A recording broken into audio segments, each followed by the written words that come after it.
Greetings! We are Reto and Alex from the state of Mexico, and we want to share our experience with Intel's DE10 Lite FPGA using VHDL. Man, that's a tongue twister. First and foremost, we can say with confidence that we now understand why these devices are so important for modern society. Enabling advanced project development ranging from DSP down to bioinformatic, ASIC prototypes, and aerospace systems, with the great advantage of it being more affordable than prototyping on silicon. Likewise, hardware description languages such as VHDL facilitate hardware design, testing, and simulation. Its similarity with the English language makes it easier to learn for beginners, like us. Besides, HDLs and FPGAs allow designers to embed soft processors using programmable logic in order to test it before mass-producing an ASIC hard processor. For us, robotic engineers, this means we may develop complex systems using a top-down methodology, dividing the problem into simpler tasks. We believe this will come in handy further in our studies and professional lives. Moving on to our experience with the project, it was enlightening to apply a top-down development strategy as seen in class. We found ourselves thinking of the necessary components that would constitute the top-level design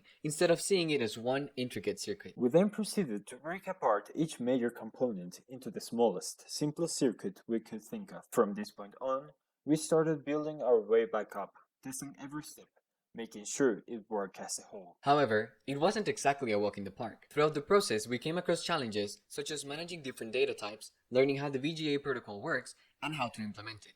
And most of all, we learned the importance of documentation. Indeed, who would have thought Pong was such a complicated game? In our version of this classic, we identified 4 essential components: a frequency divider, a counters and synchronization system, the movement control circuit, and the graphics control circuit. This was because we needed to control everything from the communication between the board and the screen to the game mechanics and user interface. On that line, the frequency divider and the counters are needed to both synchronize the systems and to calculate the current position on the screen. The movement control system, on the other hand, used that information to manage the behavior of the game elements. Here, we defined the interactions between them and the user interface. As output, we had the position of every object at any given time. With this, we could now tell the graphic control system what to draw and where on the screen. Once everything was in place, we needed to test the game as a whole. As we did so, bugs started popping up. Thankfully, because of our impeccable documentation and segmented design, we could easily tell where the error was, and not so easily fix it. So here's the game. It really seems much simpler than how it actually is. Needless to say, none of this would have been possible without the help and guidance of Intel. They gave us, in only 2 presentations,